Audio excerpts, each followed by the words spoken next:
Стабилизирана е состојбата со пожарите во Пелагонискиот регион. Изминатава ноќ беше најтешката од почетокот на сезонава за пожарникарите кои заедно со тимовите на Дирекцијата за заштита и спасување повеќе од 30 часа гаснеа пожари. Вкупно 40 беа регистрирани во текот на вчерашниот ден, а најдраматично беше во Пелагонискиот регион и Богомила, каде огнот се приближи до првите куќи. На помош се вклучи дел од локалното население.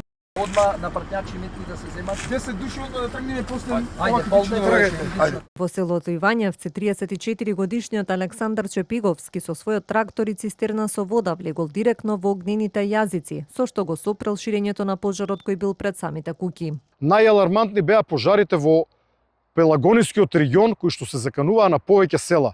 Благодарение на реакцијата на локалните пожарникари кои што беа поддржани со огнените тимови на Дирекцијата за заштита и спасување со 4 пинцгајори и нешто подоцна тим за брз одговор на Дирекцијата составен од 20 доброволни пожарникари од доброволното противпожарно друштво Архангел и со исклучително силна поддршка на локалното население кое што излезе околу нивните куќи, излезе во нивните ниви.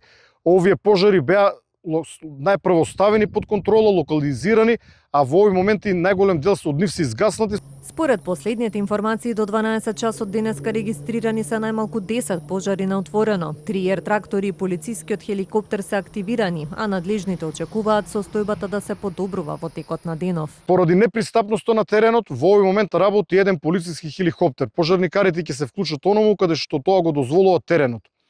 На територијата на Студеничани, општина Студеничани крај Скопје, действуваат 3 трактори на Дирекцијата. Таму пожарот исто така се одвива на тешко пристапен терен, односно поточно на многу места апсолутно непристапен за луѓе. Од Дирекцијата за заштита и спасување го повторија апелот до граѓаните за максимална внимателност, особено во услови на високи температури и зголемен ризик од ширење на пожари.